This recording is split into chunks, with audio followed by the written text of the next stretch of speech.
It's on Ice, powered by the Garage Door Sports Network. I'm your host, Ryan, and as always, in the co host position is Nick. We are coming to you live on Twitch, and if you're watching us on YouTube, be sure to give us the thumbs up, hit the subscribe button, and the notification bell.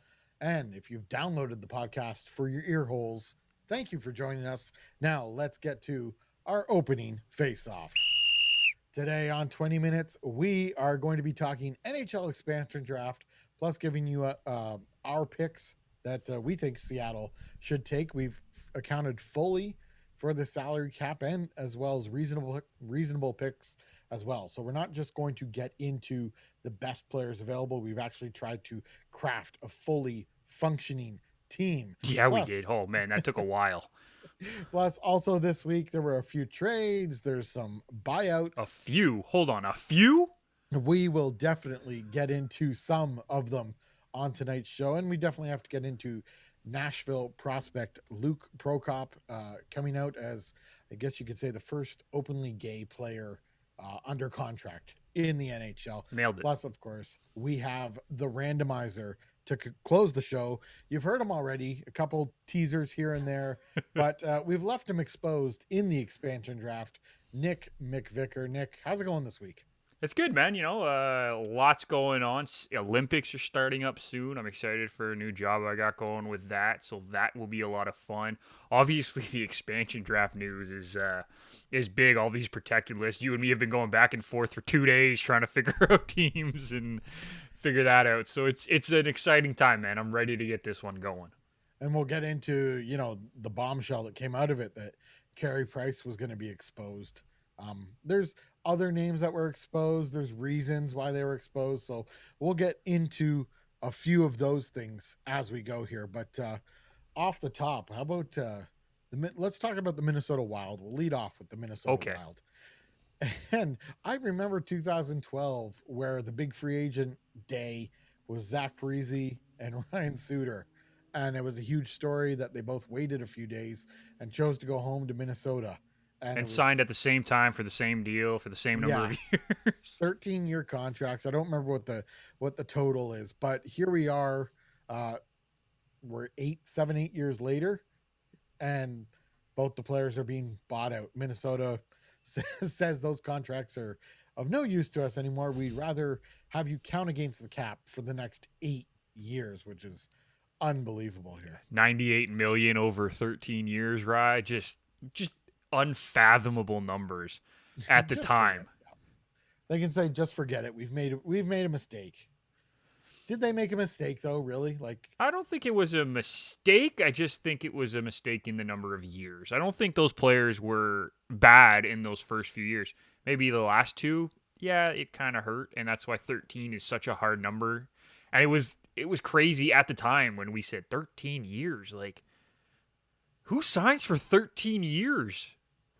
it was obviously before the restrictions came in, but Minnesota, I don't know if is that really what it took these players to get them there back in 2012? Like, we'll give you 13 years. Was there a team offering 11 or something? Like, I don't even remember who was in the mix or I don't even know. anything. Like, it was just at the time, I thought it was a bad deal. I remember talking to Kyle about it. This was 9 years ago, right? Like, Yeah, it's amazing how it didn't seem like that long, but time flies. but to put it into perspective, like Parise was 27, or Yeah, Suter was one of them was 27 at the time. and To he's sign him just for come. 13 years puts him at 40. Parisi just had come off a Stanley Cup final Yeah, with the Devils against yeah. the Kings as well. He was their captain, which actually makes me think. I wonder if we'll see him back in New Jersey here, if they have any use for him. Maybe we'll see, and I don't know what we're really expecting at this point, just because it's so hard to tell if they're going to come back or where they end up or where those two kind of fit. Like, I think if either of them are going to sign, Suter is probably the more realistic one. I think he has a better chance of coming back and being helpful for a team than Parise. But, I mean, at one point, Parise, I think it was 2 years ago, had a stretch of like 20 games where he had 15 points or something. And then he just did nothing the rest of the year. So it'll be interesting, right? It will definitely be interesting. I haven't watched enough of Ryan Suter, but I feel like he could still play some 3-4. 5, He 6 could play a minutes. little, but I just don't know how much. It depends on the team, what team he's going to go to. If he goes to the Lightning, he's not going to help, right? It's Again, just it's not a good spot for him. If he goes to Colorado, he's not going to help, right? does But maybe like Nashville a want him back? Montreal, right? Especially Team him. if Weber's out. Yeah, and exactly. So Weber, I mean, can you remember they teamed up in Nashville, Suter and Weber? That was the big two. That would be very interesting if he showed up in Montreal. But you mentioned Shea Weber, a multitude of injuries. What are we looking at? Wrist, knee, shoulder. There's a chance that he is so injured that he needs the entire season to Kucherov. recuperate. Yeah, I guess he's got a bigger contract, but No, also, I'm totally kidding. Like, well, okay, hold on. This we'll get into this with Carey Price, but it's funny how this information comes out just before you got to reveal your exposed list. well, Weber's came out like a week and a half ago because they finished the season 2 weeks ago. Like he needed a couple days. They needed to get home, go through the out of not the out of office, the the end of season Exit physicals, right? interviews. Yeah, yeah. Right. That's what I mean. Like, you knew what I meant. Don't make fun of me, right? That's just mean. They needed to go through the end of season physicals. So at that point, yeah, like it happens. And Stuff comes out. we'll see where that goes. I mean, that's a huge hole for Montreal. I think we all can agree they overachieved. I wouldn't even pick them to win the division next year. I wouldn't say they overachieved. I think they got into the playoffs on a year where they struggled because of a lot of injuries. I think they underachieved in the regular season and maybe slightly overachieved in the playoffs, but they were built for a playoff run. That's just how that team was built. They're not a superstar team, but they're built for the playoffs. So I wouldn't say they necessarily overachieved. I think a lot of teams underachieved playing against them, if that makes sense. There's a giant gap in their lineup. Very much, I agree with you. The underachieving part from the other teams. There's a giant gap in their lineup now. If Weber's out And if Price is out too. yeah, those aren't ones you can fill. That is almost a Depends on how long Price is out. If Price is out for the first month of the season, Jake Allen could probably hold down the fort. sounds like it could be serious though. Well, no, but I was reading a month or two. And it may just be lip service, like you really make it out to be serious, so Seattle won't take them or something like that. So the Weber one, I think, is real though. I think the oh, yeah, Weber I one think is the 100% true. I think the Weber one has more behind it than the Price one Yeah, does. So absolutely. all right, the Stanley Cup bowl dented during parade day in the Oh rain. boy, here we go, folks. Here we go. I'm going to sit back on this one. By the Tampa, no, you changed my mind on this one, Nick. At first, I was just kind of disgusted. It seemed like a bunch of party guys who couldn't take care of what is revered as a sacred trophy Yeah. in hockey, right? You look at the players who don't win it; they won't even go. Some of them won't even go in the same room as the trophy. They won't even. They try not to look at it. They won't touch it. You know. Yeah. And here's the team that finally does win it, and the initial perception was that's a pretty big dent. And it was out in public for people to take pictures of. So that was my initial problem. Then there's no video, but there's rumors of Pat Maroon slipping in the rain. He did. It's still a pretty big dent. Considering Phil Pritchard confirmed it, he did.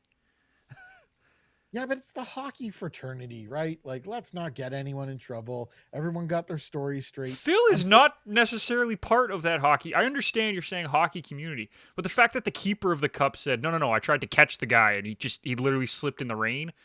That's where I'm like, okay. It was an accident. I get it. I'm 90% on board with the accident.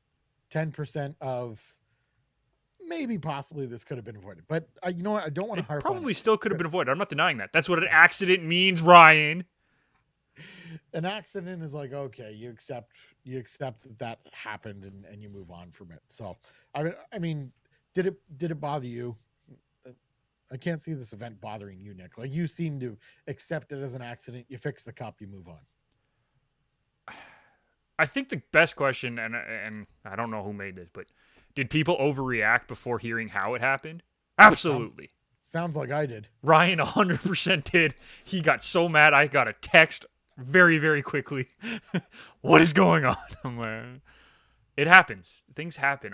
I think it's because I've worked with kids so long that I just assume things are going to happen bad. And that's not a good thing, but It happens. And they said that they could fix it right away. It's not like anyone said it wasn't going to get fixed. So I'm like, you know what? In the grand scheme of things, it doesn't matter. Right? Like, I get what you're saying, the respect for the cup, and I understand that. And that is a huge thing. But the fact that it ended up being an accident and it's a simple fix by the sounds of it, it doesn't sound like it's an overly expensive fix. Or, sorry, overly extensive. Extensive, not expensive. Damn letters. I think it didn't matter to me as much as it did to you. And it mattered to me at the beginning. I'm willing to accept that it was a mistake and it's fixed, and it's just time to move on from that now. So earlier in the week, Speaking of moving on, we did have Duncan Keith traded from the Chicago Blackhawks to the Edmonton Oilers for Caleb Jones on a conditional pick.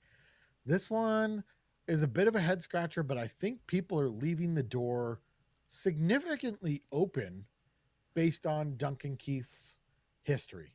And can this work with the Oilers? Because this is, I believe, a 5 million plus cap hit for 5.5, almost 5.4 for 2 or 3 years, Two. at least here, 2 years, for what many people think is a declining defenseman. It feels like it has the potential to be another one of those Edmonton Oilers mistakes. Well, especially because Caleb Jones, actually, I thought he looked pretty good last year. I'm not going to say he was like fantastic and like the best defenseman on the team. That would easily go to Darnell Nurse. But Caleb Jones actually played some good hockey last year. So I'm very confused at this decision. I know Caleb Jones isn't a point person. I get that. But defensively, I thought he played okay. And he still has a year on his entry, no, not his entry level, his second contract, which is at 8.5. And he's 24. Why are you giving up a 24-year-old for a 38-year-old worth over $5 million who barely put up more points than the 25-year-old who's not a point getter? Perhaps they're projecting some sort of replacement, but they're also at risk of losing Adam Larson, who's a UFA once the expansion draft goes down. So, and I love some of the comments we're getting in the chat here, Ryan, on Twitch. Dominic is saying, I'm a Leafs fan, but even I have to admit that they might be cursed. You're right. Like 100% there, Dominic. Like they might be cursed. It seems like it's their own doing sometimes, right? I mean, yeah. People will still shake their head at the Taylor Hall trade for Adam Larson, who they may now lose. And then there was I know this is Peter Chiarelli, but there was the Koskinen signing, the 3-year contract as if he was going to be the next starter. That's never worked out. And now you got I'm really enjoying the chat right now, Ryan. I'm sorry. Can I interrupt again? Let's hear the highlights. We got DB Gaz is now, or DBG Triple Z, I should say, is now saying curses are meant to be broken. Look at the Cubs and Red Sox. That's a big curse to lift there, my friend. I mean, if cursed is 5 cups in 7 years, back before most people listening were born, then I think I'll take that curse. But yeah, for Oilers fans, and that's a lot of them who weren't born during those times, that means nothing. It's 0 cups as far as they're concerned. But and then one of the final big trades, it happened earlier in the week, but it was a 3-way trade. Ryan, the big piece is Ryan Ellis ends up in Philadelphia. Yeah. Nolan Patrick ends up in Vegas. It's kind of like, it seems a bit like you're giving up on this prospect who was injured, missed a whole season pretty much. This guy was selected, he was 2nd overall, wasn't he? To Nico Hischier, I believe. Yeah, that was the Hischier Patrick one. That's an interesting draft to look back at it now. It truly we is. We will need to do that at some point because I think that would be a very fun draft to look at, right? So Philly gets Ryan Ellis, who really seems to fit the Flyers aura that they have. Can we be fair? I think Ellis could fit on any team. Oh, every team. He is the epitome of just a hard nose. I'm going to do the job I'm told to do defenseman. And I love it. He is one of my favorite players in the NHL. Not that he's one of the best. He's just one of my favorite because you never hear anything bad about him. Like, I wonder why Edmonton couldn't get in on that. Like, why do they go for Duncan Keith? Why do they go for Duncan Keith, but you didn't, they couldn't pull the trigger on Ryan Ellis because that would be a much better move for the Oilers, in my opinion. Man, I have no idea, but it would make the most sense, and yet they're just not going to do it. All right. So, I mean, Ryan Ellis in Philadelphia, he's gonna look awesome in that black alternate uniform. That seems fitting for a guy like Ryan Ellis. And I'm interested to see if Nolan Patrick can reach his potential in Vegas because he's gonna be nicely insulated there, where he can just go ahead, just grow. No Yeah. one remembers anymore that you're second overall pick. Can we Come on also in here. can we also talk about Nashville doing all these ridiculous tweets about Nolan Patrick being a legend? Oh, Nashville loves to do that, I don't they? love With their, like I like one. They've done like four. It's just a yeah, little too much. Like I think one is enough. One's funny. I get it. Ha ha ha. He was on your team for 5 seconds. I get it. It's funny. It's when they start putting up the fake banner and stuff. Like if you just did the Photoshop jersey where you say thank you, all in for it. Love what you're doing. Continue to do the work you're doing, Mr. Social Media Manager. they don't care though what people think, as long as people are engaging, It's true. It's true. and new followers. So you can put up anything you want that's just short of derogatory. That's And true. It's hard for me to really get behind a movement like that when there's too much. You're kind of oversaturating the joke. Like make the yeah. joke. Everyone loved it. It thought it was funny, and then you overwent with it, and it's just like now you look like an idiot. And of the three-team trade, I would have to say Philly wins. I mean, anytime you can get a right shot defenseman that puts up points and can Yeah. shut down and move the puck, that you I'm interested to completely see though how Patrick does very um much in the next Vegas. team. So Yeah. And then Nashville ended up with Cody Eakin, did they not? and no, And they didn't. another Cody Glass. Cody Glass. Cody Eakin's Glass, on pardon Buffalo, me. dude. Come Yep, sorry. on. Too many Philip Cody. Myers as well. They also got Myers, which could be an Yes. interesting piece as well, but I need to see more. Yeah, well, Nashville can churn out defensemen, so maybe they make him into something a little more than he has been. Maybe. So Absolutely, maybe. we'll see where that goes. All right, Nick, it's time now. Hold on, one more. What are you talking about? What do you got for me? Dude, we got Luke Prokop. Pardon me, Luke Prokop. This was a late edition, but Luke Prokop coming out as the first openly gay player under contract in the NHL. Just a really awesome scene today. Never mind anyone who's going to naysay that crap. They can just be ignored. But the people who replied to the tweet, surrounded the tweet, and just encouraging this and wanting to show support was really fantastic. Showed the good side of the hockey community, and really just happy for Luke that he could take on that support and proceed with his career. Especially because this isn't something that he is doing to get signed, right? And I think the big thing is that you worry that some players, and this is a horrible thing to say, but a team might sign a player just because they do something like this so they could get the media potential. That's not what this is. This player got signed in December of 2020 for his entry level. Didn't play this year, so he didn't burn anything. He's doing this because he thinks it's the right move, and I totally agree with it. Luke, we are proud of you. Continue to just be proud of yourself, because I know how it has to be hard, right? It has to be in going through the hockey community, because sometimes, unfortunately, the hockey community isn't always the most accepting. So I hope he has a successful career, because he's a solid prospect. He could be a good player for Nashville in a couple of years. The Nashville defensive machine that keeps spewing out great players. So we'll And see how that goes. yeah, hopefully I would. He seems like a really courageous person now for coming out and having the strength Yeah, to do this, and the bravery to do this, and he's ready to move on. So absolutely. I feel like he's can be a person who can ignore any stupid crap that someone Yeah. says or thinks or is against this, and draw on the positivity and the power that everyone who wants to support this guy, and he can draw on that to proceed with his career. So just a really great thing to see. All right, Nick, now we're ready to move on to the Kraken and the expansion draft. The exposed lists are out, so let's dive right into it.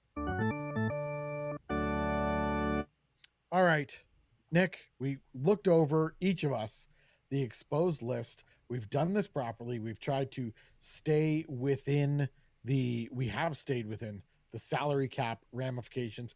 We're going to be breaking this down division by division. So we're not just going to hit you with all 30 players That would that be mean.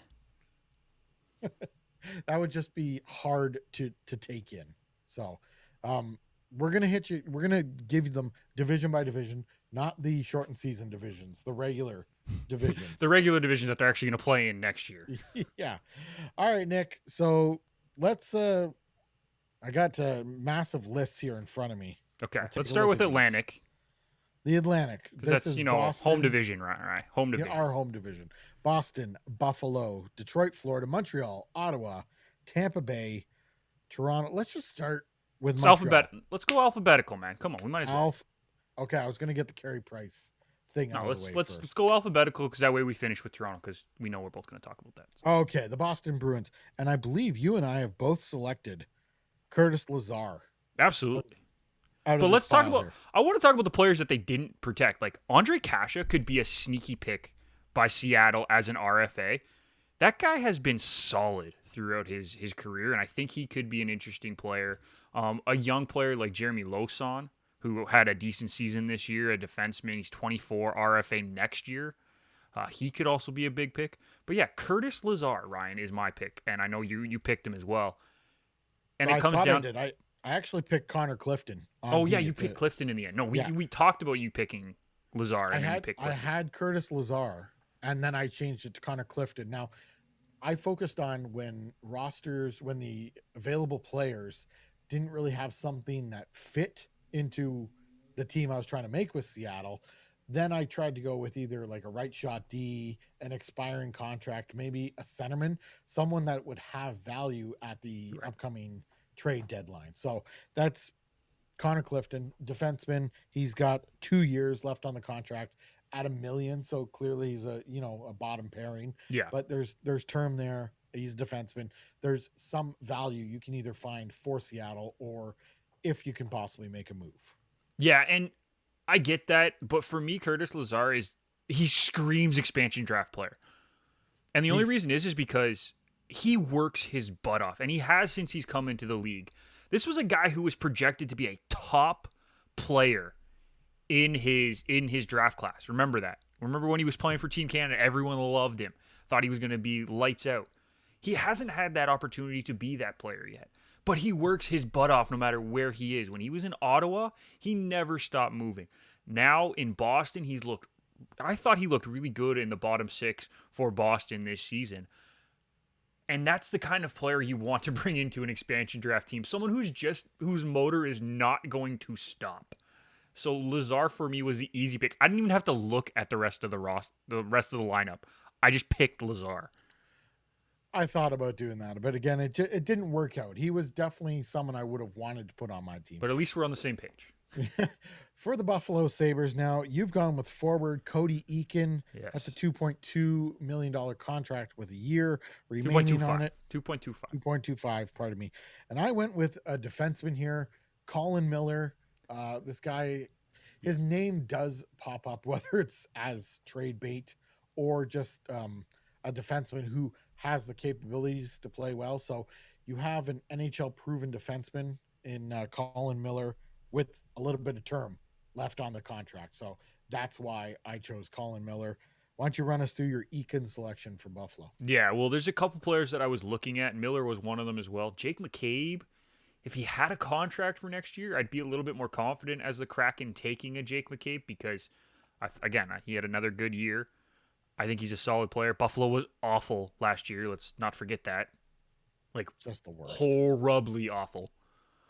But Cody Eakin's just another guy like Curtis Lazar, and I actually don't think Eakin would make my lineup, but he's an option as a centerman who can come in and have maybe not a huge impact, but make enough of an impact to try to keep his spot. So I don't think Eakin maybe makes my starting lineup as game one if I'm just picking for a game one lineup, but he's a decent pick because he can go in the lineup no problem. Moving on to the Detroit Red Wings. You and I have the same player here. Can we talk about why we took the same player? Before we mention the player's name, can we talk about why we took the same player? because It was this for me. team It has was nobody. this was yeah. This was why Troy even for Stretch Toy blah, blah, blah, blah. Troy Stretcher was the only one. Stetcher. I still can't say his name. Thatcher. Is Yeah, the I only other agree. player I thought about taking. I agree, and I just went with Vlad Domestikov Yeah. as did you, and that's I'm thinking. Oh, okay. There's some term there. There's a year left at 2 mil, and it's like okay, we got to get to the cap floor, and maybe this guy can put some goals in the net at some point because that is judging from the players available. That is going to be a tough thing for Seattle to do. Yeah, absolutely. And honestly, I think Vlad Domestikov makes a decent impact on in Seattle if he gets picked because I liked him when he played for Colorado. Let's not forget that. I saw a lot of him. And I think he's a very talented player who's played on unfortunate line combinations more than anything. I think he looked really good in Colorado and then went to Detroit, and Detroit's Detroit. Not as bad as Buffalo, but Detroit's Detroit. They were just awful. Yeah. And it's not really his fault that he didn't show out very well because no one did. They were awful. He had that. He had some time in Ottawa, didn't he, Mesnikov? He had a short stint in Ottawa between Colorado and Detroit, but it was like half a year after a trade. And it was enough to give him I value. think. Hold Moving on, I'm on. gonna look Yeah. that up now. All right. Now While you you're got me looking that up. Now you got me thinking. God damn, Ryan. Well, it was like with Duclair was there as well, and I think Bobby Ryan came back and put up some goals as well. Let's move on to the Florida Panthers. I'm Nick, thinking of a you're different going player. Clearly, okay. no, because I Nick, forgot that he was Rangers and Lightning before. So he played for the Lightning first, then went to the Rangers, got traded to Ottawa, and then finished the season with Colorado. Because I remember him playing on Colorado. He put up 6 points in 9 games. all right, with the Florida Panthers now, you've gone with what the reports are out there, and you've selected Chris Drieger, Yes, I have, and it sounds like goaltender. that's a guarantee almost because he has an agreed contract with Seattle by reports. That's what we're So I hearing, might have and got one right, Ryan. maybe the Carey Price situation is slowing that down. But he is a UFA, so obviously, if Seattle, which they have an exclusive window right now to sign these UFAs, if they do sign them, They that can't becomes their sign them. pick. Negotiate, They pardon can me. negotiate, have a contract ready, and then once they're picked in the expansion draft, then they can sign them. Yep, absolutely. With Florida, I went with Frank Vetrano. Which is a great pick, by the way. Again, the term 2.53 on the contract, a year on the contract. So you need some scoring. This guy is a name that pops up again as secondary scoring. He's not a primary scorer, but for a team like Seattle, he may end up having to overachieve. He may be one of those, expansion team guys. You're like, oh, that guy had a 19, 20 goal season. You mean How like about Riley that? Smith and Jonathan Marcia show from Yeah, Florida? this guy's. See, I picture Vetrano as just a step behind them. So, But uh, those are the kind of guys you're talking about, right? Like guys that just all of a yes, sudden step up because they got picked in the expansion draft, and you're like, well, where was this before? yeah, absolutely. Why'd you go with Drieger? Just because that's the news that's out right now? Well, I was trying to fill out my net, and we'll talk about Price next because we're talking about Montreal. But I needed somebody who I thought could be competent enough, especially if Price is hurt to start the year, to push Price. And we saw how good the Allen Price combination was this year in Montreal. Imagine a Price Drieger combination next year. Drieger has been better than Sergei Bobrovsky pretty much the last 2 years. And Bobrovsky actually had a decent year this year as well. So to say that he was better than Bobrovsky shows that he's a top quality goaltender. Maybe he pushes Price. Maybe you move Price, right? Like you pick Price and then move him to get value. Like there's other options, but you need to have a certified guy behind him in order to do that. So that's why I think we're at the point where, yeah, he needs to be there. And with Montreal, okay, we've both taken Carey Price. Now you said there's the option to move Carey Price. I don't see that I contract don't as see it either. I movable. don't see it either. I'm just saying there's like an option to move one of them maybe. Yes, and that's something else that should be touched on. Seattle can pick someone with no intention of hanging on to them. It's they're adding value, and it sounds like if they do select Tarasenko from St. Louis, that could be something that's happening here where they Yeah. use it as trade bait. So we've both taken Carey Price. As far as I'm concerned, this is a franchise player. You can do for your team what Fleury did for the Knights as far as brand awareness. He's from British Columbia, so Seattle's just south of that. His He wife so is from the area too. he's essentially sort of a local guy. He can identify with the area. You have a star player. You're selling jerseys. You're selling tickets. So it's not so much about performance on the ice, which a decent performance needs to be there, but it's about the jersey sales, the ticket sales, the notoriety, and that's why I did go ahead and take Carey Price. But I do not believe in real life they will actually do that. Yeah, I think he will. I think he should be picked. It's the logical pick to take from Montreal because he's that good of a player. And if you're trying to build a solid team, which Seattle obviously is trying to do, then yeah, you take the best available player from the team. And that's Carey Price. We saw what he's able to do in the playoffs. He deserves to be there. With the Ottawa Senators, you and I both agreed here again. Chris Tierney, a forward, three and a I would half like to point million. out I only picked Tierney because of the cap hit. Oh, okay. So you wanted to get up. You're trying Nope. to. Oh, you just like the number. It works for. I probably could have also taken Dadanoff, I was thinking about that, but but Dadanoff's 5 million. yeah, it's too expensive, and he had a good year with Florida that earned him that contract in Ottawa, and it just seems like something that would be a burden right now that I wouldn't want to take on. Yeah. I'd take on Carey Price's burden because it can still sort of start paying for itself in ticket sales and jersey sales. Dadonov's not going to do that. So I Right. went with Chris Tierney, who just seems like a smarter player, little more responsible player, someone who can get the job done out on the ice. It's not a spectacular job, And can play but 1 through 3 center. yeah, he's not going to hurt you too bad when he's out there. And there's not really many other top players you can pick from in Ottawa because it's Ottawa and they're still young and they're still trying to find themselves. Ryan Dzingel is a UFA. You could pick him. He would be an interesting pick as well for Seattle if he was willing to sign, just because he can score. Like you throw him on a line with a playmaking center or winger, he can score. So With he could be a sneaky pick, maybe. Tierney was the one that I went with, and I would not go anywhere near any of the goaltenders. They no, scare no, me. thank you. Matt Murray, I, I was laughing so hard. I'm like, maybe Matt Murray ends up in Seattle, and Vegas and Seattle have the goaltending duo from Pittsburgh's Cup run. And oh how my funny would that be? Oh my goodness. Yeah, I saw Matt Murray's name on the exposed list and I was just no, not gonna do that. Like, Ryan Dzingel, if he had term, I probably would have gone with him over Tierney. But I do have a few free agents on my list, but I tried to stay away from them. you really did try to stay away from them. That was something that I was surprised by. Like, I ended up with 24 players with contracts.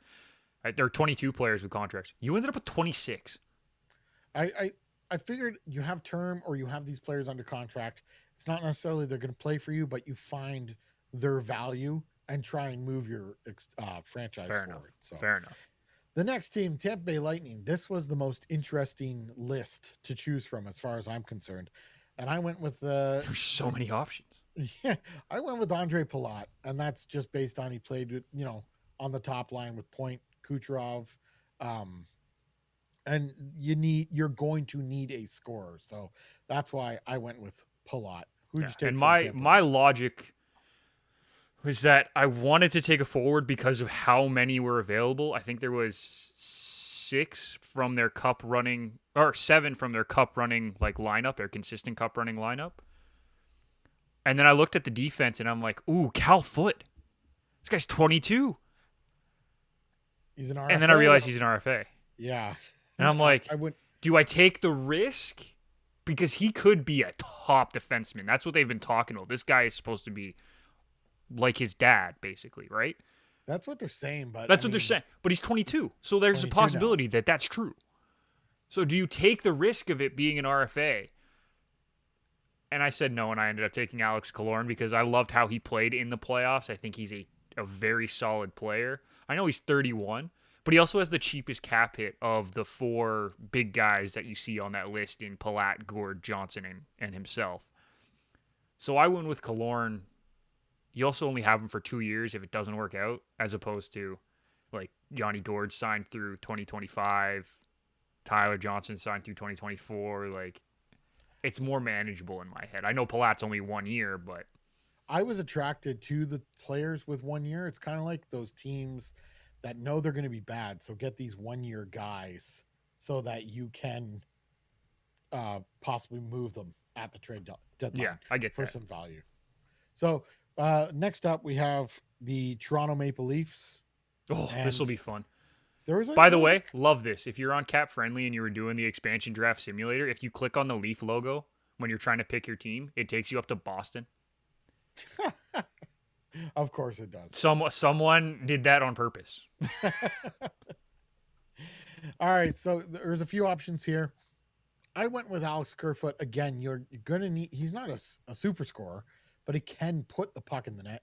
A smart player. Uh, Being a Toronto fan, I watched him very closely this past year, and I love the energy and effort level. So I went with Alex Kerfoot. There is some term there. He's got 2 years at 3.5. It's a good contract. And again, a guy who can play center and wing. I like him better on the wing, but a center and wing. So I think he's adds some value. He adds some versatility, and he can add a little bit of scoring for a team that needs scoring. Nick, your Toronto Maple Leafs pick was on the defensive side, and you went with. I took Travis Dermott, and I want to build on your pick first because I was talking with Kyle, our host from Betting House and Garage Door Sports, and he was saying that he thinks that there is a deal in place with Seattle that if they take Kerfoot, the Leafs will trade Dermott to them as well. So that they can get the $600,000 difference between Kerfoot and McCann and get Dermott's contract off the books. Not that Dermott's contract is big, but he thinks that might be the case because honestly, if there's not a huge difference between Kerfoot and McCann, No, so I have a feeling that the Leafs have some understanding that they are taking Kerfoot, and that's why I think they want them to take Kerfoot in this scenario so that they can get a little bit of cap relief. Not much, by the way. It's like 600,000. It's not a whole lot, but it's some relief. anything, Anything matters, matters. absolutely. Yeah. By the way, anyone who says that they're getting $3.5 million off their cap is ridiculous because they're not losing $3.5 million. They're losing 600,000 because Jared McCann's 2.9. Yeah, Figure it out, people. I think they got McCann As a because safety. yeah, as a safety, and it's just replace take that position. Whoever they take, it's going to be Kerfoot or McCann in that spot. And then if they take Dermott, now you got. I don't know if you can ever have too many centers. Plus, Kerfoot can go play on the wing. So That's the big thing for me. Like, I think they take Dermott just because he's younger. He is a versatile defenseman, can play both sides, and we've seen that. He's played both sides for the Leafs. And he can move you the can puck, find too. another centerman like Kerfoot or McCann. Mm, Not necessarily in the expansion draft, but maybe in free agency. There's other ways to find that. Whereas you can't find a versatile defenseman who plays both sides. I'm not saying Travis Dermott is like a lights out defenseman. I want to make that very clear. But he's also on a cheap contract. he's on a decent. And contract. he's an RFA. No, Next he year. Oh, after next year because he just signed the 2 year contract. or sorry, after 2023. Yeah, yeah. So he's an RFA after that. Like, are you kidding me? Absolutely, I'll take 3 years of control. It's a defenseman with terms, so. So that's right. that was my logic behind picking Travis Dermott. Fair enough. And he fits my lineup too. That's the other thing. He fits my lineup a little bit better. All right, let's move on to the Metro Division. We'll start with the Carolina Hurricanes. This one's interesting Agreed. because you went with UFA Dougie Hamilton. I did. Any reason that you thought? Do you feel like there's a chance? Because I think he wants out of Carolina and he'll sign.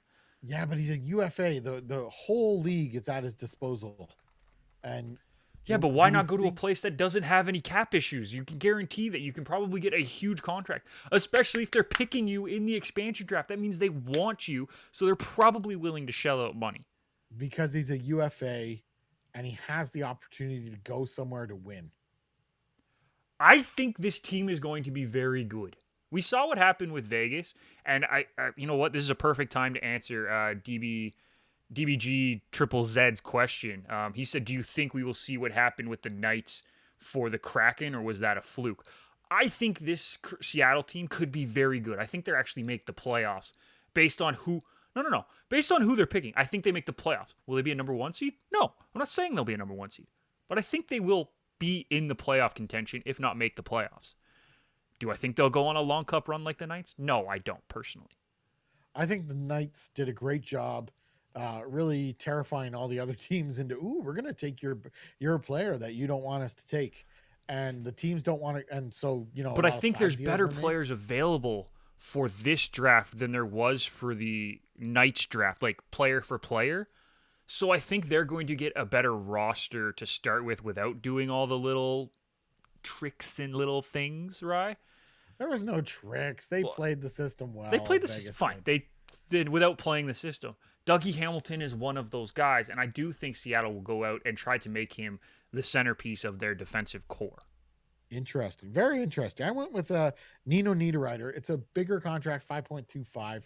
There's only a year left, but again, another solid player here who can get the job done defensively, put in a few goals, and I think if you don't want to absolutely suck, and I don't think that Seattle's going to be as bad as Detroit or Buffalo or maybe even dare I say Ottawa, but I don't think Seattle's going to make the playoffs. But I think you can give your fans and the players an idea that they're in every game if you get smart players, defensively responsible players, and then find a few goals here and there, almost like the Minnesota Wild template that they used in 2000 when they came into the league. So Nino Niederreiter was my selection from Carolina.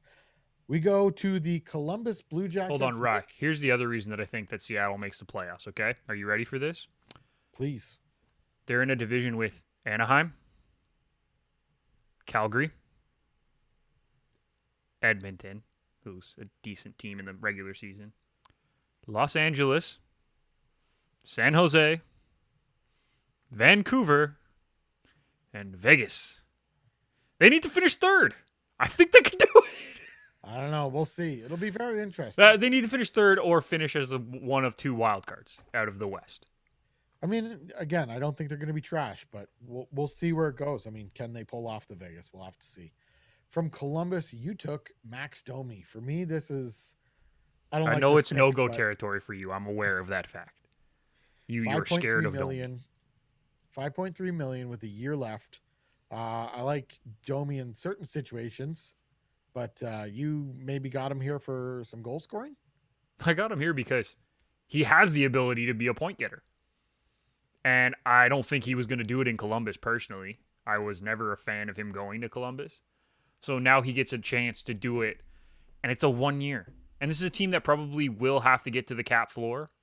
There's a chance that they might have to fight to get to the cap floor if they don't take on like a Carey Price contract or a big Dougie Hamilton signing contract. So why not take 5.3 million chance on a Max Domi who has shown in the past that he can put the puck and or get assists? Why not take the chance? What's the worst that could happen? He doesn't work out and then he's gone. Right? Anyway, and you could say that for anyone too, as well. Exactly, but he's a guy who has shown in the past that he can play in the league and be a point producer. So why not take a chance? And I wasn't really sold on anybody else in Columbus. I'm not confident with any. The only other guy that I looked at was Dean Kukan, and that right there says a lot. I'm not really confident with that one either, right? I went with defenseman Scott Harrington. This is more a he's a lower end defenseman, right? He's bounced around the league a lot. He was drafted by Pittsburgh. I think he ended up going back to Pittsburgh at some point. He's been in the Toronto system. He's with Columbus now. So this for me is not necessarily this guy's going to come in and make an impact. This is trade deadline. Oh, you're looking for NHL experienced defenseman? We got one here on an expiring contract. What are you willing to trade for him? And maybe that's Seattle stocking up on draft picks. So this is almost like a pick to stock up on draft picks down the road. And that's why I went with Scott Harrington here, left-handed shooting defenseman. I'm reading off a screen. I'm not going to pretend to know that I know everything about Scott Harrington, but left-handed shooting defenseman, and he has he has NHL experience. He 200 does. But that's the 200 thing. I games. had enough of those kind of guys on my team as well. So I'm like, you know what? Screw it. I'm taking the flyer. I'm taking Domi, not the It's not a flyer. That flyer. I mean, you knew what I again, meant. a guy with energy, and Exactly. you can build your team around him. Exactly. So, That was my logic. you can build up some anticipation and excitement about That him. was my logic, Rye. Did I do All well right, with it? that was pretty good. Another team here that I did find difficult to choose someone from, but this is the New Jersey Devils. We have the Oof, same yeah. player here. We went with Will Butcher. I went with his dad played in the NHL, I believe, Garth Butcher. He's a right-handed shooting defenseman, and he's got 3.73 for a year on the contract. So for me, this is a right-handed shooting defenseman with a small amount of term. Again, can be flipped if you're looking for a defenseman with NHL experience. Plus, he's got the right-handed shot. That's the only reason I chose him. Yeah. I love Butcher. I think he is a great player, and I think he's shown the last couple of years that he deserves a chance to be on a team. And now the Kraken, I think, is the perfect place for him to go. Honestly, and for me, he will go right into that lineup right away, no question about it. He'll be on the left side, either first or second pair, and that's a solid position for him. So I know everyone's saying, "Oh, well, PK Subban's available." Well, I don't want PK Subban, No, honestly. If no, I'm I'm taking, not touching especially that because one. I've already taken Dougie Hamilton in my head, Yeah, I don't need two of the same kind of player. and PK Subban is. I think Like you he's got take more of PK a. Subban if you're worried about getting to the cap floor. That's the only reason you take him if you're Seattle. I think he's got more of a career with ESPN and broadcasting now than he does Oh, as he an NHL and defenseman. he will make a fantastic broadcaster.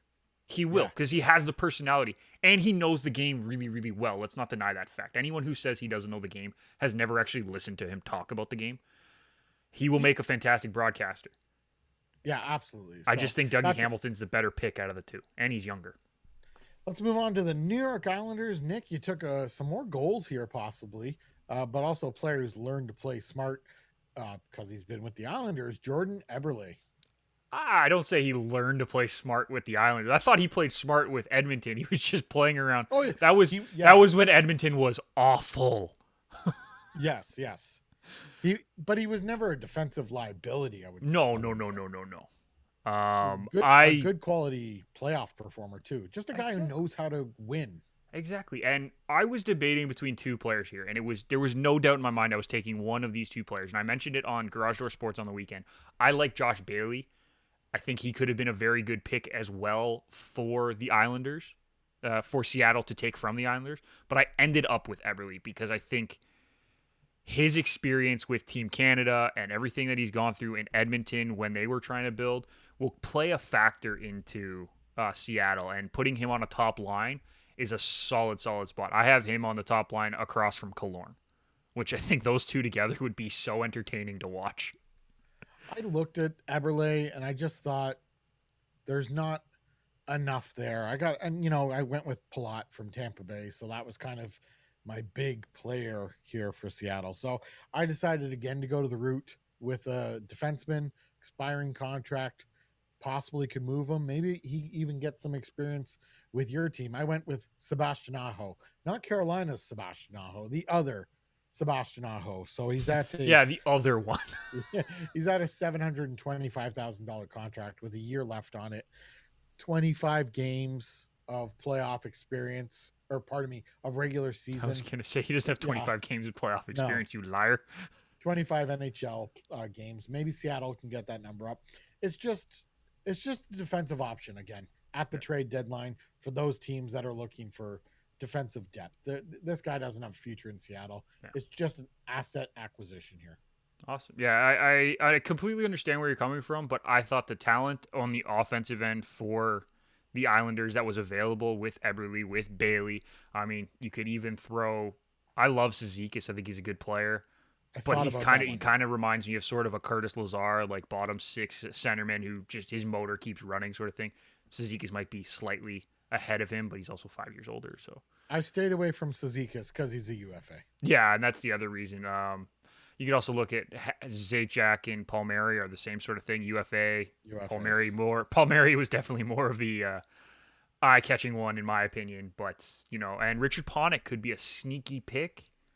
That guy's just going to play for every team, I guess, in the But NHL his before he's done. contract is only a 1.375 million per year for 2 years. Like that's an affordable contract, so I could see them going that way. But I went Eberle for my team. And let's New make this York, very clear: all these teams that we're building are for us. Like we yeah, think this would be the best version of Seattle. this is our Seattle Kraken. We'll have to see how many we get correct. That's definitely something we got to Can I wrap up. start with the Rangers one, Ryan? Please, this one for me is the biggest head shaker, pretty I've much. I could not figure out what to do. I All right, ended up Now, who'd here's you the thing. take? I ended up taking Goudreau. Yes. Now it sounds like Goudreau has a contract with the Rangers already ready to go.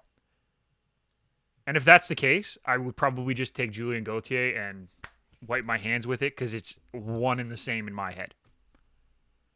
And Gautier's younger and he's an RFA. But I think Barclay Goudreau fits my team better, so I picked him. Now, I I picked would him love, yeah, before the news came out too, so I bear would with me, love people. Goudreau. I would love Goudreau on my team, but again, UFA, and you have a situation like this where, maybe even if you pick him, he's going to go, no, I'm a UFA. I'm not signing with you to Seattle, and just goes back to the Rangers. The So funny it's thing is, he just too doesn't even risky. make my starting lineup, so I went with you got to have the three goalies and a guy who bounces around the league a you lot, but you said this and I lost my mind. I'm like, are you serious? so this is Keith Kincaid. I went with Keith Kincaid. This guy has had time in New Jersey, Montreal, a few other stops. He's just the third goalie that knows his way around the league.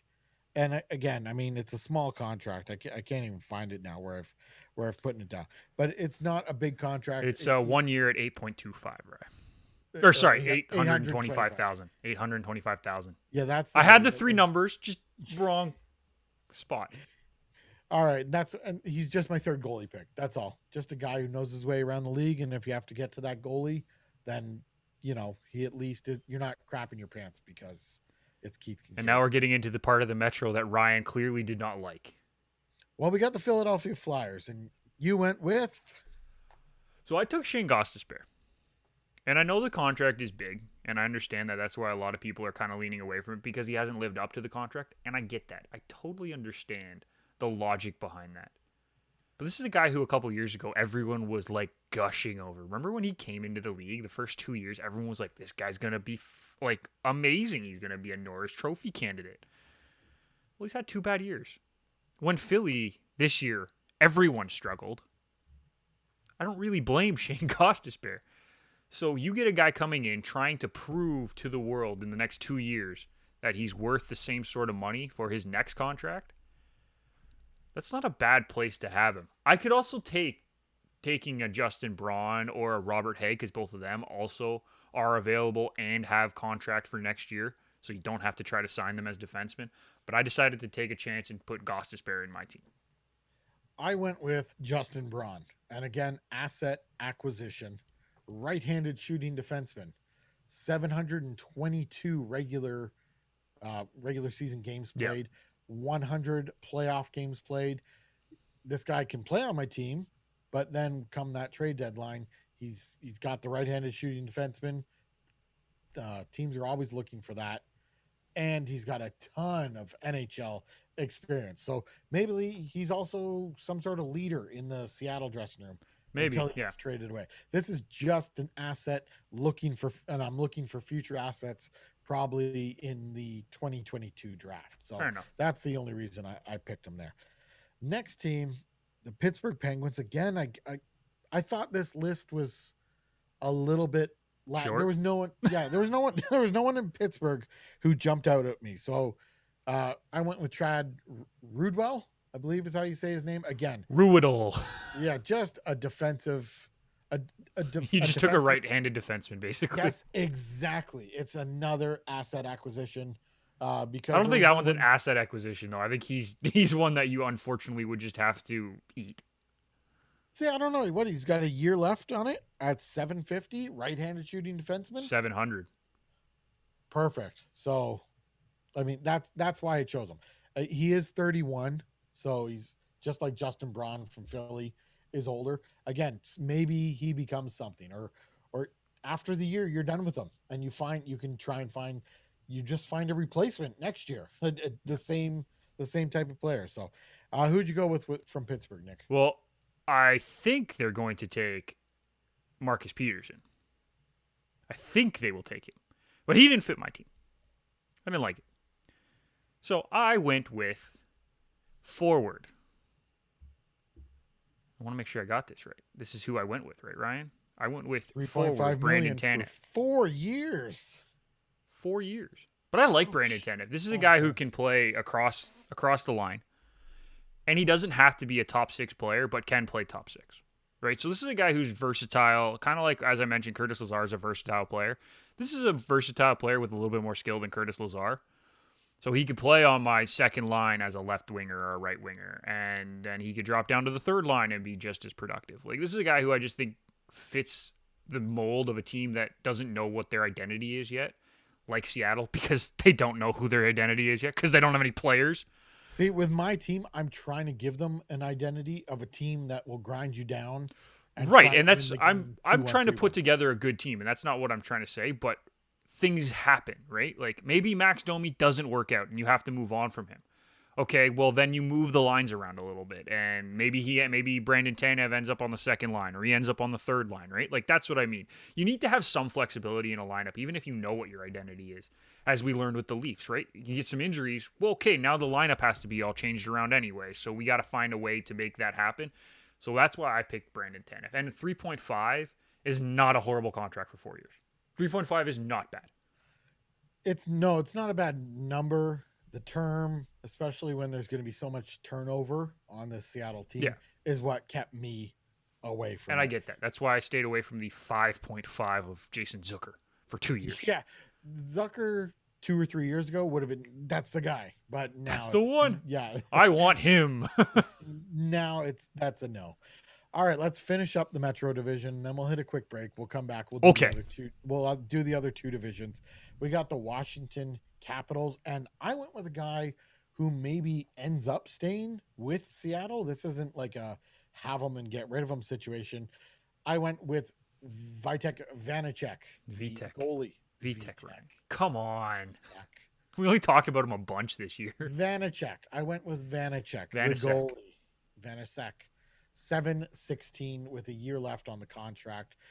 And then he's an RFA once that contract's done. So, and I did like his performance this year with Washington. Absolutely. He started game 1 for them in the playoffs. So, again, this could be in all seriousness, whether or not they pick Price, this could actually be their pick this is who I see them picking from Washington. Yeah. And I could definitely see that as an option. I don't know if that's the way they decide to go, unfortunately, but it would definitely be an interesting take. I think that's where they do take. I think that's where Seattle will go with this pick. I ended up taking Carl Hagelin, and this might be just a personal preference thing because I think he's a super fun player to watch. He's so fast, and as we've talked about before, he has experience, right? So he's 32. He's been with the Caps for a couple years now. He knows how to win in the playoffs, and speed kills. So bringing a guy like him in with that veteran presence, with that speed, I think would be a great pick. Also, don't be surprised if Michael Kempny or Nick Jensen get taken. Anyone, I mean, we've seen the list, so it's not any huge surprise. Neither of us took Ovechkin here, huh? No, not a chance. Not a chance. He's a UFA. Why would you do that? Why? Why would you do that? Wouldn't that be just newsworthy? Seattle's not going to do it. But how? No, they're taking Price. That's already newsworthy enough. They don't need to. I don't think they're taking Price, but I would tell them to take Price. So that is I guess there's the Eastern Conference, right? That's the East, Ryan. You did good. You got through the East. I'm proud of you. We're going to take a quick break. When we come back, we'll get into the Western Conference divisions. It's got to get used to this old system here. And then we'll look at our teams. And, of course, we'll have to follow this on Twitter and figure out how many we got right here. But when we come back, we will be getting into the Pacific Division. We'll be right back.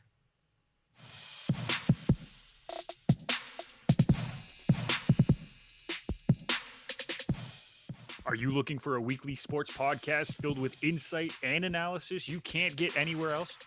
How about a show with three friends who truly love what they talk about? If so, Garage Door Sports is the podcast for you. Hosted by Nick McVicker, Kyle Vardy, and Irfan Manji, they bring you all the latest news, notes, and of course analysis on the sporting world. Are you ready for it? Let's go.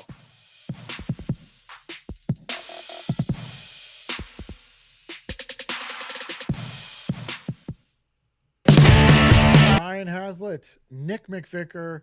We're back with more 20 Minutes on Ice as we build our Seattle Kraken expansion draft roster, Nick. Yes, we do. And Rye, before we get into the next division, little fun shout out in the chat. I don't know if he's still here, but I realized that DBG, our buddy DBG Triple Z, knows you from somewhere, sir. Knows me. Nobody knows me. Who knows me? From your former hockey website. Oh, get out of here. Yeah, Hockey Jersey Contest. He actually won one of your contests. Really? Okay, in the past, he won the WHA New York Golden Blades redesign. Those were fun times. That's what I was saying. Those were fun times, man. We used to have jersey design contests and all sorts of people were entered. That thing was really rolling at that time. So that's awesome. Yeah. Appreciate you tuning in. What are the chances? He found us today for the first time. So it's awesome to have those kind of connections, right? I love it. Yeah, that was my old website. It's completely gone now, but hockeyjerseyconcepts.com. I was running that for nearly 10 years. So yeah, it was a while. Yeah, and then it changed into the Jersey Nerds podcast, so I might as well give them a shout out. I kind of just let it go off and let them take it over, but you can still catch them. Jersey Nerds podcast. So, all right, Nick, follow us on Twitter as all of a sudden that pops up. Get us first at 20 Minutes on Ice, and then be like, "Hey, Ryan from 20 Minutes on Ice mentioned I should also check out the Jersey Nerds podcast from 20 Minutes on Ice." Yes. All right, Nick, Pacific Division here. Okay. Let's start with the Anaheim Ducks. I thought about your pick, and you went with... I can't remember. Who did I go with? Oh, I went with... On defense, Hayden Fleury. I went with Fleury. And I love this pick. Yeah. I love this pick. This is a guy who could, I feel like could grow with the team. Well, this is supposed to be, one of their top guys. So... For me, I'm like, okay, if I get the opportunity to take a top defenseman, a guy who can play both sides, he's a left and a right side defense. He can play both sides and has played both sides. And he's a $1.3 million cap hit next year? Are you kidding me? Not only am I taking that, I'm running to the bank with that pick. And I think he's an RFA next year. After that, isn't he? Yeah, he's an RFA after. So you got another year of control afterwards. So you know what? Hayden Fleury is my pick, and it was an easy pick for me. I know a lot of people are looking at Shattenkirk possibly as a right shot defenseman. A few people are looking at, I don't know, Ryan, Adam Henrique. I just think Fleury's the best option for biggest bang for buck. I like the Fleury pick. You may have even convinced me to change it. I really like that pick, but also at the same time, I was worried about not having enough scoring, and this was one of those chances. So I took... That's why I took Eberle. I took Adam Henrique. So there we go. There's our trade-off. You took Eberle. I took Adam Henrique. That's kind of our trade-off here. Yeah. Henrique, though, still 3 years left at 5.8, just over 5.8. That may be too much money and term for Seattle. So I like my pick for my team, my Seattle team. Yeah, for your team, though, it makes sense. Yeah. In the overall scheme of things, no, I don't see them selecting Henrique. And by the way, folks, if you're still watching now, we will be putting our full lineup at the end so you can see everybody, so you don't have to remember who we all picked, and we will post them. Yeah, it'll come up, and we'll post them on Instagram, on Twitter. Especially as the expansion draft is going on. Yeah. Wednesday. We'll share our picks there. So the next team, I'll be sleeping. Nick, you have quite the schedule coming up. The next team, another team that I was just Calgary Flames, and Giordano was the only guy that I was like maybe, but it's the age, and so I said no, and I went with Brett Ritchie here, just an expiring contract with NHL experience, and maybe you can move him at the trade deadline. I don't want Brett Ritchie, but you got to take someone. So yeah. If I didn't take Shane Gostisbehere, I would have taken Giordano, right, to be my number one left side D. But I don't need that, right? And Gostisbehere's contract's a little cheaper. He's also younger. So I went with another defenseman, RFA Oliver Killington. He had a good year in Calgary. I wouldn't say a great year. He showed some promise. He's 24. He was on a $787,000 deal last year. He's an RFA, as I mentioned. So there's really no risk, even if he doesn't play, even if he doesn't sign. I don't think there's a huge risk on my team because I have enough defensemen at this point. 95 NHL games played, so he's got a season of experience a season and a bit. Over 4 seasons. So, but like, if I hadn't taken Gostisbehere, I'd probably take Giordano for my team. But I took Gostisbehere because I didn't really like anybody else on Phillies. Yeah, again, this Calgary list was awful, a boring list. I would, if you could choose not to pick from a team, this would have been that team. So. There were other maybe Columbus. Yeah, but Calgary was pretty boring. All right, the Edmonton Oilers. This is where I did take a UFA, and because before we get into this, yes, I wanted to take Clefbaum. I want to make that very clear. If Clefbaum was healthy and was going to play next year, guaranteed, I would have taken Clefbaum. Need to make that very clear before we get into the rest of this, because he's the best player available on this roster. I went with UFA Adam Larson. Yes, and I think maybe you can sign him here. It's like, come in, be that role that we're supposed to be in Edmonton, but come be it here in Seattle, and maybe you can build something there. This is my biggest flyer, I think. It's a maybe to even have him on the team going forward. But I went with Adam Larson from the Edmonton Oilers, Nick. And I went with a very similar idea, and I took Chris Russell. And the reason is that after everything was said and done, I already had my top 6 defensemen. So I took Chris Russell and his $4 million contract because he plays both sides. He's 34, and he's only on a 1-year deal. So if one of my defensemen gets hurt, I'm happy to throw Chris Russell in, right? Like, he's one of those guys, sure, put him in the lineup. Like, I have no problem with that. He would be my 7th defenseman, basically, right now. So I have no problem with having him on the team, but the Larson one is interesting because he is a UFA, and I'm like, maybe I take him. Trust me, I would have loved to have Clefbaum. I think he's the best player available on this roster.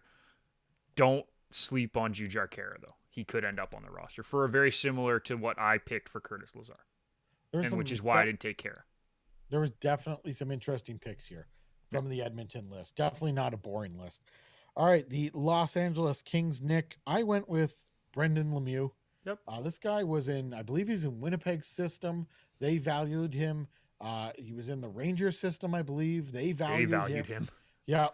And now he's with the Los Angeles Kings, and they value him.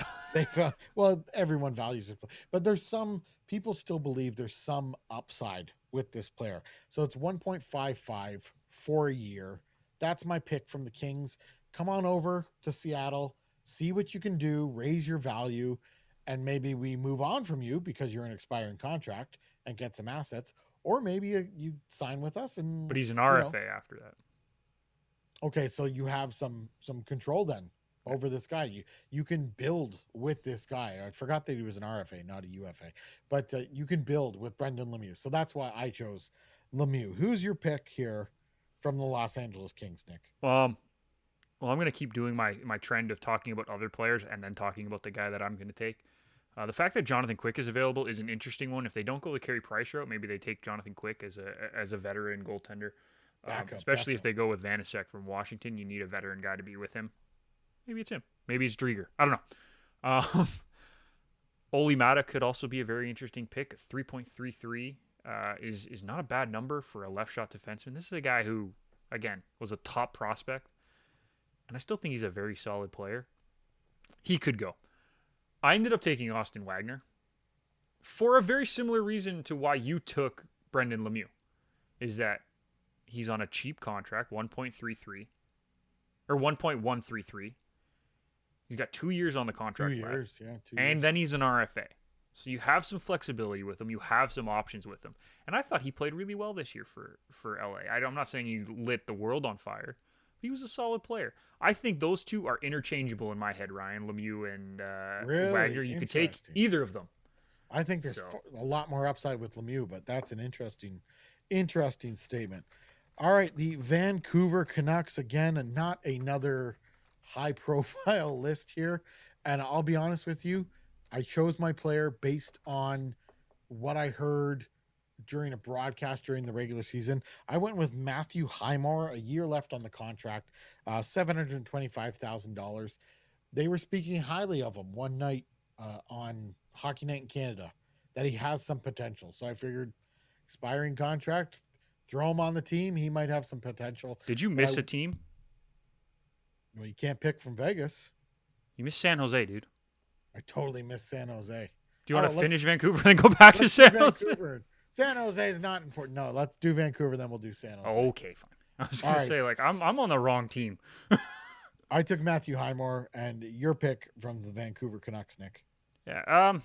This was as you said, this was another team that I was not really overly happy with picking from. Braden Holtby is an interesting look there. Again, kind of like the Quick or Price sort of role for, well, maybe not Price. Price is a little different. But maybe like a Quick Holtby could be a nice add-on if they take Vanacek and want Vanacek to be the number one. I ended up taking Jake Virtanen. And I know this is going to be, like, no one's going to believe me why, but on my team, he's a fourth-line player. He doesn't need to do a whole lot. He doesn't need to blow people out of the water. So I took him saying, hey, prove to me that you deserve another big contract. Because he's at 2.55, right? For 1 year, and then he's an RFA. Yeah, but he's got some outstanding legal issues. You want to bring that in? Oh, yeah, I forgot about that. Well, he's on my lineup. I'm disappointed with myself now. That's all right, Nick. He's on your sheet, but yeah, I mean, that's. Can I make any changes to my sheet? Let's see who can. Oh, Barclay Goodrow could fill in. It's fine. It's your sheet, Nick. You can do what you want with it. I forgot about that. Damn. Don't worry, I forgot about the San Jose Sharks, and that's why we're going to take care of them now. This was just a filler for me. Yeah. Well, they don't have anybody. Yeah, they were the last team. Martin Jones.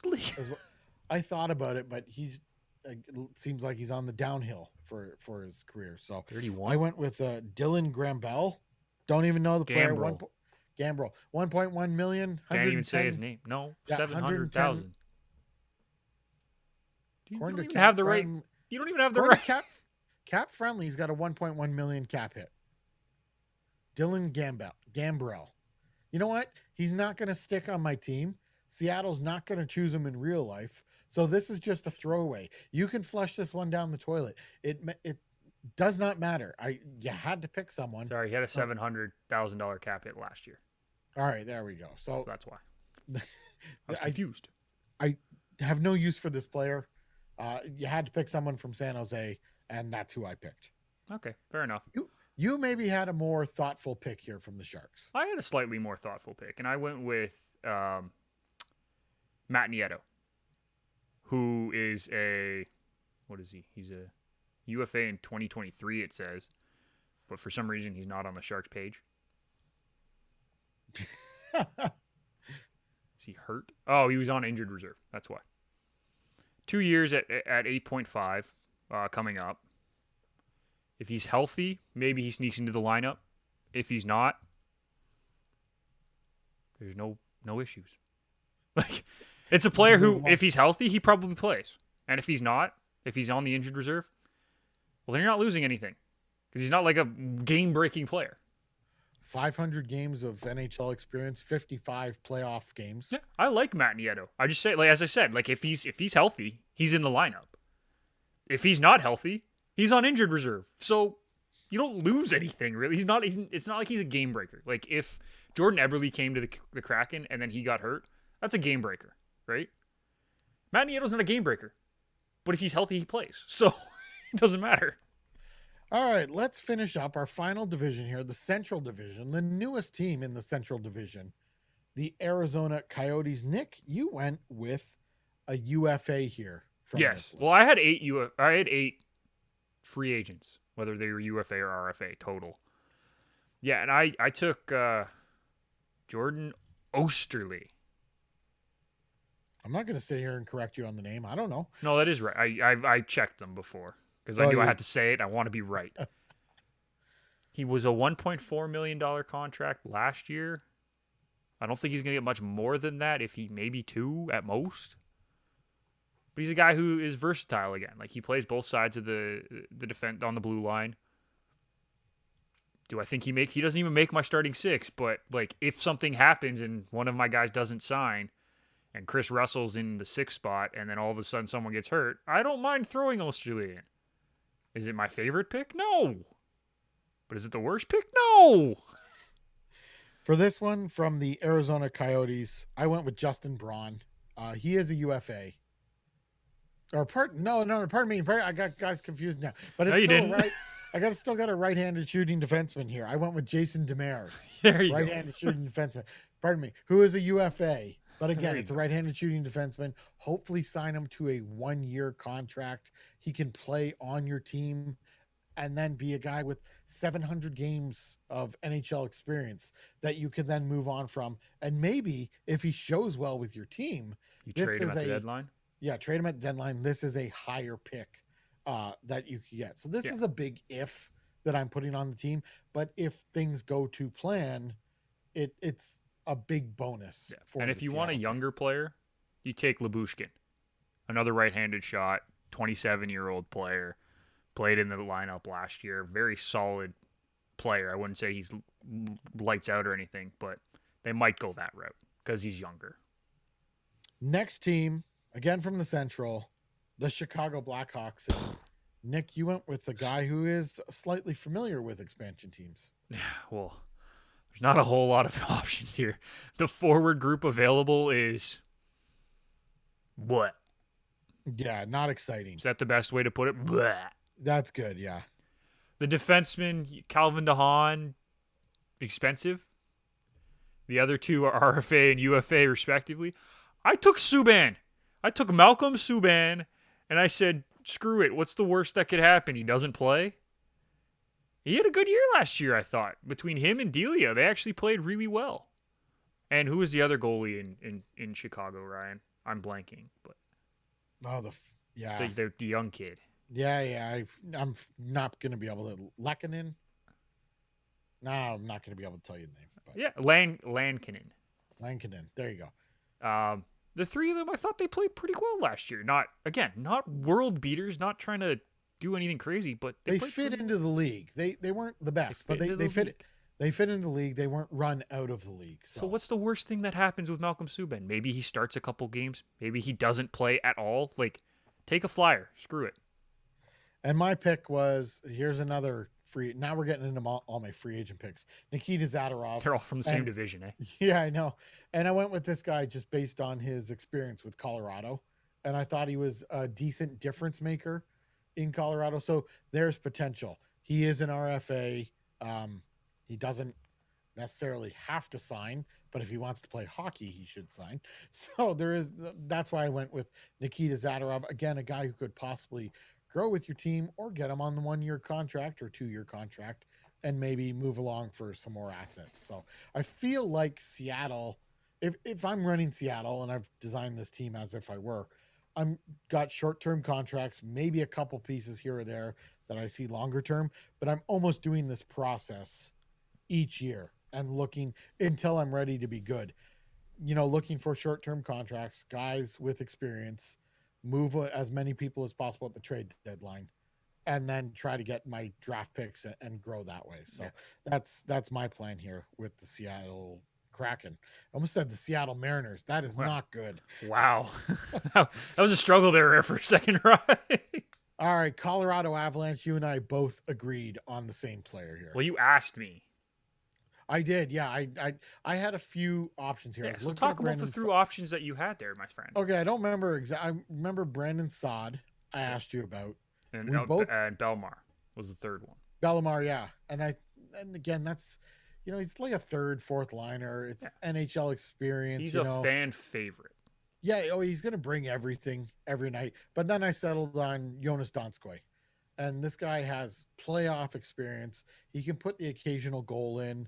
He can play second, third line. He can do some power play. Very versatile player. What is the contract on him? 2 years left 3.9. at 3.9. So, I mean, there's some term there, but you got to have some guys with term. I can't just have 2 years one is year not really players. that bad though for a It's not player that who bad played at as all. well as he did the last couple of years in Colorado. In the So I right, just think go ahead, Ray. I just think he's a good fit for a team that may struggle to score, and he can just kind of come in there and stabilize things. He's not going to, tilt the scale, but he can Yeah. stabilize And things. I have him playing alongside Domi, and Domi being the playmaker on that line because that's what Domi's probably the best at. So you need guys on the wings who are able to, shoot the puck. And Jonas Donskoy has a ridiculous shot. So for me, it fits perfectly with the where I need him to be. Another player that I was looking at that I didn't end up taking was Jonas Johansson, the goalie that they got from Yeah. Buffalo. But I had four goalies.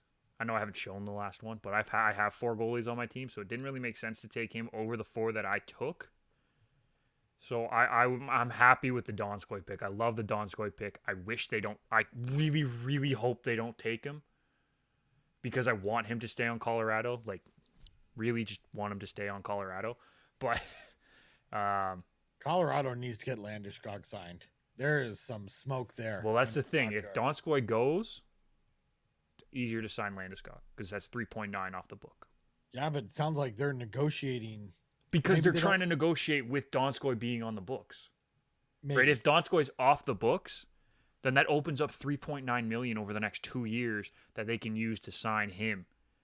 Don't forget that. Like everyone's missing this fact. Like if they take Comfer or Donskoy, it's over 3 million off of your projected cap that you can then use to sign Gabe Landeskog. Comfortably sign Gabe Landeskog. Because if they're a million apart, you add 1.5 million and you're happy. All right, moving on to the Dallas Stars. We've both selected upcoming free agents. I went with the UFA route.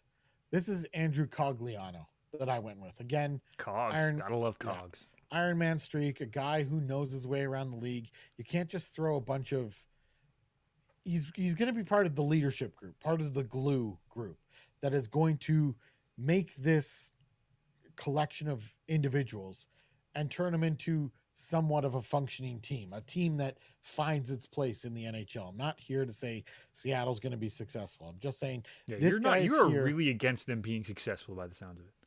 This team has an option here, has a chance here to build through the draft. And it's what I thought Vegas should do. And Vegas proved me wrong. And they proved everyone wrong by somehow making it to the Stanley Cup final in their first year. But I think life is presenting the Kraken an opportunity here to build through the draft, and this is their starting point. They haven't been terrible, and you can. It's just a different opportunity than anyone has ever had, and you can just make your team excellent here in 5 to 7 years if you have a really good drafting department. So I took Cogliano from Dallas. You took an RFA from Dallas, Yeah, I took Julius Honka, and again, what's the worst thing that happens? He doesn't play. but he's an But he RFA, so also, they have but some he sort of also freedom. has. This is a guy who has shown flashes of being really, really good in this league, right? So if you sign him and he shows off really well, hey, you got a easy pick there. I don't really like anyone else. I mean, Vatanen and Alexiak as defensemen are both intriguing to me, but they're both UFAs, and I wasn't confident, especially because I already had Dougie Hamilton as a big UFA defenseman, and I have another RFA defenseman that is key to my team coming up later in this division, Ryan. So in my head, I'm like, okay, let's take one that's a little bit less of a risk, but still has some upside in Julius Honka. The Minnesota Wild, I took a player similar to Cogliano, so might be interchangeable here, or he takes that role if Cogliano doesn't sign. Nick Bukestad, a year, I nine love this hundred pick, by the thousand. way. I love this pick. Again, I believe he plays center, doesn't he? He's a Bukestad. center, but he can play on the wing too. Exactly. Yeah. So just a guy, smart player, can score. He's not going to score a ton, but can score if needed. Shows the team how to play defensively. Guys, if we want to win, this is what we're going to have to do. So Nick Bukestad is my pick from the Minnesota Wild. Nick, who'd you go with here from the Wild? Well, Another, Ryan, another this tendy. is where I got my fourth goaltender. And I ended up taking Kakinen because I like this pick. This is a guy that could grow so with we the team. both like each other's pick for this Yeah, team. How odd is exactly. this? Uh, but it was just what fit our teams respectively. And I think, as I said, we don't know how long Price is going to be out. And I already had Price on my team. Drieger, when I made the selection, I wasn't sure if Drieger was going to sign if they took Price. So I said, you know what? I want a backup plan. And Kakinen is a backup plan who has waiver eligibility to go down to the AHL if he isn't on the starting two to still get playing time while you figure out who you want to keep as your number one. Because maybe they move Driegs, maybe they move Price, as we said. Like those are both options. One of them more realistic than the other, but both options after the first year because you can't have both of them if they're both number one goalies. Then you bring Kakinen in. And Kakinen is your backup who, if the number one gets hurt, he is more than capable, as he showed this year, to take on a stretch of being the number one. So that's why I think this is a very good pick. As I said, waiver eligibility is huge. He's an RFA after next year. I love this. I do think Bukestad, it would be a good pick if I was going player for Minnesota, and he was the other guy that I wanted to take. But Kakinen was the one I ended with. The Nashville Predators, again, you've gone on the UFA train with Eric Halla, and I've gone with a guy who has some term left, a year at 2 million, Cal Yarncroc, pardon me. Darn Um, Croak. Croak, pardon me. So, again, just I'm here to correct Ryan's pronunciation, folks. That's all I'm perfect. here for. Thanks. A guy who can play, I've taken young Croak, a player who can play any position up front. Similar, has some defensive responsibility, put in a couple goals. Just an NHL proven player to not make this a completely disastrous lineup. A team that can go out there and play every night. Yeah, and I like Kalle Yarncrook, and he would have been, if I didn't like Halla as much as I do, I think Halla is an underrated player. I'm not saying he's a superstar, but I think he's an underrated player. Yarncrook would have been my pick. So I like your pick, Ryan. But I think Howla has the option to be a really, really important piece for a young team because he's big, he's physical, he has that imposing um, body type for a centerman in the NHL, and he still has skill. So And he he could was be there. very good for some young players to learn from how to play both ends of the ice. So that's why I took Howla. He was there for that first year for the Vegas Golden Knights as well and scored 29 Exactly, goals. and he learned how to play there. So So, so looking to possibly replicate that with the Seattle Kraken. Nick, two more teams to go here. The St. Louis Blues. Tarasenko is being dangled out there. Who'd you take? not Tarasenko. I can tell you that I did not take Tarasenko. This was another one of the RFA picks that I took, Ryan, and I think this one is the most important RFA pick that I have on my lineup. Not most important free agent because I think Dougie Hamilton would be the most important free agent, but the most important RFA that I picked, and this is Vince Dunn, right shot defenseman, still only 24. I think he's right shot, isn't he? I can't remember off the top of my head, but he I'll can look play it the up. right side. That's the key for me. He can play the right side. And there's just so he's a left shot. So I apologize. Left shot. Yeah. He's left shot. I apologize. But A defenseman with upside. He's only big shot. 24. So he can still come into his own. I mean, he's established at this point. I do like the pick, and the RFA status scared me away. And I get that. And I understand that. And I don't know if St. Louis was going to give him the contract that he thought he deserved anyway. So maybe you go to a team without a cap issue in Seattle and they give you what you kind of want. And maybe it works out. And that's why I took the flyer on him. As I said, if he doesn't sign, I still have Russell and I still have Osterley who I can throw in and not be too concerned. But I think Vince Dunn will be a huge get for Seattle, and I have zero interest in taking Tarasenko. I wasn't taking Tarasenko either, and apparently, if they do take him, he's not sticking around. Seattle would move him, or he would Yeah, well, no. So request. what they'll do is they'll retain 25% of his salary so that they can get something better on the move. So Mm, an asset. acquisition there. So Asset acquisition. yeah, I went with Sammy Blay for my pick here. Just again a NHL ready player, an NHL proven player who can put up some points. He didn't get a full. He didn't ever play a full season with St. Louis, so maybe put him in this situation here with Seattle, and maybe the numbers go up and you find some use for him. But I Vince Dunn would have been my pick.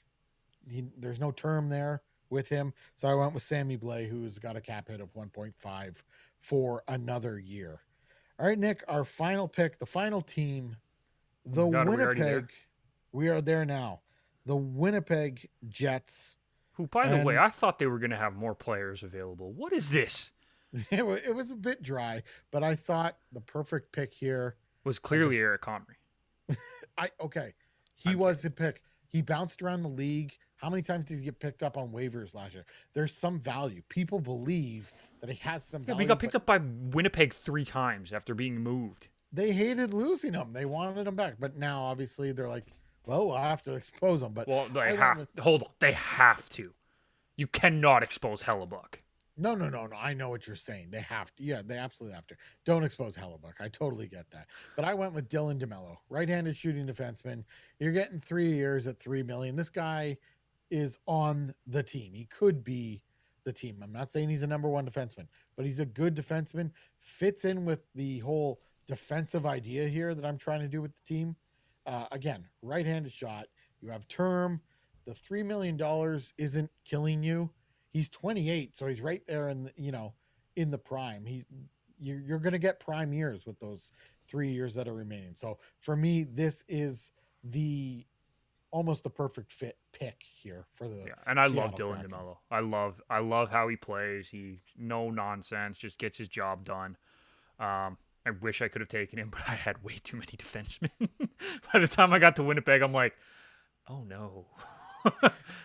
Your pick though was someone I looked at, but then was I got enough of these type of guys. Well, that's the thing. Like you took Matthew Highmore, I took Mason Appleton. Young guy, Yes. 25, has a year left on his contract. Then he's an RFA. Maybe he doesn't play at all. Maybe he plays in the AHL. Maybe he's on the taxi squad, whatever. But if he gets in, he's going to try to prove himself. And that's not the worst thing to have on an expansion team. So, Mason Appleton, welcome to Seattle.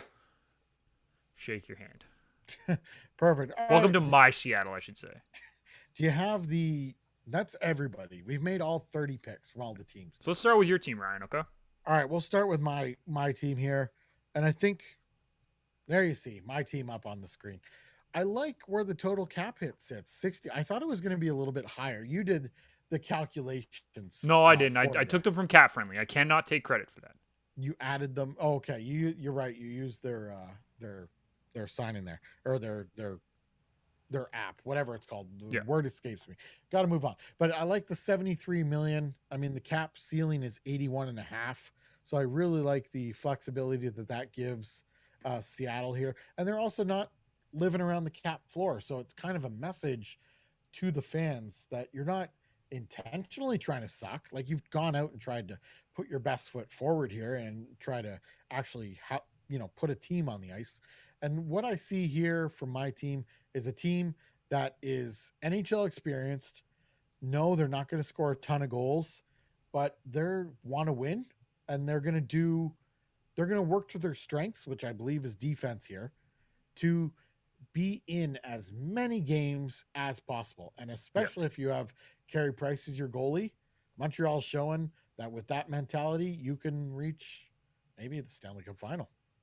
And the nice thing about your team, too, Ryan, is that you only have 2 free agents on your main squad, right? Yeah. Or sorry, 3. You have 3. Three, I three. apologize. 3. I apologize. I keep missing Adam Larson when I'm looking, but um, that's huge, right? You don't want to have to sign a bunch of players, and as I said, you have 26 players with contracts for next season, so only 4 of your guys total didn't have a contract.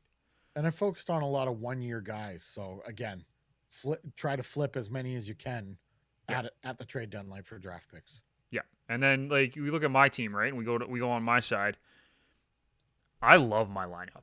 I think it's deep, and I think I took your idea of playing defense and put it on steroids. with taking Hamilton, taking Fleury, taking Dunn on that right side. Not many right sides in the league are going to be as strong as that, right? In my opinion, I don't know. Like, I you correct worry. me if I'm wrong. I don't. You value your, as you should. You value your team highly. I see a lot of 2, 3 guys there in the forward group. Yes, so most of my forwards are second line or third line players, and I know that, and that's what we all thought Vegas was too. And I see just too many what ifs. Like your top pair is a pair of what ifs. You're Well, no, expect Dougie Hamilton's a good player. Yeah, but a UFA. Okay, fair, fair. He's a what if in that regard. You got Gostisbehere, who you're hoping to come back. And Right. I'm not here to shut down your team. I don't think this is a trash team, and I think looking at this, they're already better than Buffalo and Detroit. Well, So I mean, I think our summer league team is better than Buffalo. I think you got too, for my liking, I think you got too many goalies. But I think the most interesting I just part of also didn't having know who to these, take from Chicago. I had three, and then I had to pick Chicago, and I'm like, I don't know who to take. I'm taking Subban. there were a few teams that were just painful to take from. But I mean, we both took Price. That'll be the biggest story coming out of the expansion draft, and we'll make these images available through our social media, especially leading up to the expansion draft and the night of the expansion draft, so that we can see how many we got right and who actually they went with and what they thought of when they looked at this I list. would Did they laugh have so hard if one of us like nailed it and like all of the starting lineup is right, and then it's just like the backup guys who we maybe messed up a little bit. But if we nailed the rest of it, like I'd be very impressed, right? if you're confident with your team, Nick, coolhockey.com, they sell jerseys. They are having people submit their rosters, and the closest person gets a $250 gift certificate or a Kraken Interesting. jersey or something. So I that's don't. kind of Here's the one thing I want to say. I'm confident that my team would do well if they were picked that way and everyone signed. I don't think Seattle will draft some of the guys that I did. Does that make sense? oh, I don't think anyone is going to be 100% right. I'd be happy if I was 50% right. Yeah, I think that's reasonable. So, that's fair. all right, those were our Seattle Kraken expansion draft teams. Nick, let's wind this down. We've gone longer than we usually do, but Yeah, this this is is I kind think of the longest show you and me have ever done. yeah, this is a pretty big topic though for the year. I mean, And man, people have we been we didn't even get to the draft, and that's happening on Friday. So enjoy the draft, folks. yeah, exactly. It's time to fire up the randomizer and see how we close out tonight's show. Here we go. Today's game is heat it or cool it. Oh man, we Pretty haven't much played we this in come a up long time. Yeah, I know. We come up with a headline here, and it's up to the other co-host to decide whether they like it and they want to heat it, or that's not for them and they want to cool it. So, Nick, it's something that we briefly touched on while we were doing our expansion drafts. And I'll go with my headline first here. Okay. My headline is Seattle Kraken make the playoffs at least once within their first 3 Yes. seasons.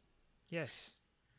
They make You it really next year, I think. Just because I don't think their division's very good. I don't think they're very good.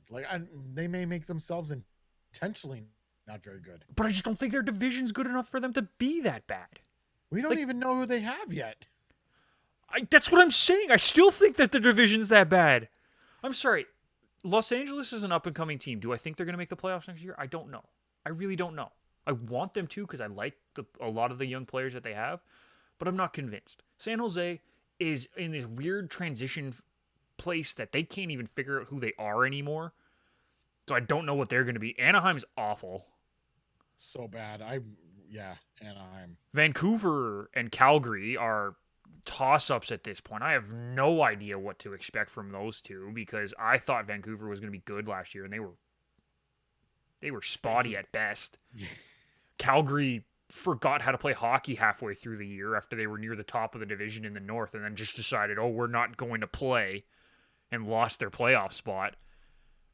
And Edmonton is a regular season team at best, and Vegas is going to win the division So because there's no one else. Yeah, they are. So Oh, I yeah, they're have gonna Seattle win. like Yeah. third or fourth just because the division's awful. And I haven't even seen their roster yet. That's how bad I think the division is. That'll be very interesting to see. But I'm not there with you. And maybe they make it in year 3. I mean, Okay. So you agree with that they'll make it in year 3. You'll heat up to the fact they'll make it in the first 3 years. I can start, building the Lukewarm fire. heat up. Yeah, I can start building the fire in that Okay, instance. I'm fair not enough. saying I'm heating it up. All right, Nick, what's your headline? And we'll go from here. The Seattle Kraken will follow the Vegas Golden Knights mold and will not pick their captain in the expansion draft. Their first captain in the expansion draft. Interesting. That is a really good. I like that question, Nick, Because because obviously Vegas, Mark Stone was the first captain, but he and then was they took acquired after the draft from Ottawa in a trade. they didn't name a captain until fourth season Yeah, either. So third, really good question there, third Nick. I season, don't. fourth season. He was. This was his first year as captain. So and it's their fourth season No, this past season. So is it? Hold on. you think about that. I'll think about your question here. My He's been own captain personal. for. Oh no, sorry. Elite prospects confused me because they have next year already listed. So I saw 2 seasons with a C, and I'm like, wait a minute. Yeah, yeah. My personal philosophy is no. They will don't name a captain here So you'll until you have heat up someone. my headline. Your headline was they'll follow. Vegas and not pick their captain in the It expansion draft. just depends. I don't know. Like So you're you're saying heating it up my headline, but you're not confident with your answer. personally. If it were not even looking at this situation, any expansion team, I would heat up your headline. But no one's sticking out for me, so I am officially going to heat up your headline because there isn't anyone who is made available that stuck out for me as yeah, just throw the C on him and he's your leader, and I don't think it makes it worthwhile just throwing the C on someone Well, I wasn't because saying they would like need a name captain. a captain first year or second year or anything. It was more just do they pick their eventual first captain in the No, draft?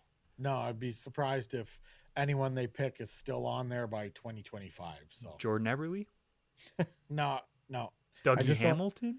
Maybe they go Alex Ovechkin and they got something in the works. Maybe that. Not happening. Uh, No, yeah, not not happening, Ryan. happening. So, so I'm gonna have to heat it up. They follow Okay. Vegas's lead, and I you agree know with you, by the way. we don't I get a think captain here for a few years. So that brings an end to this 20 minutes on ice.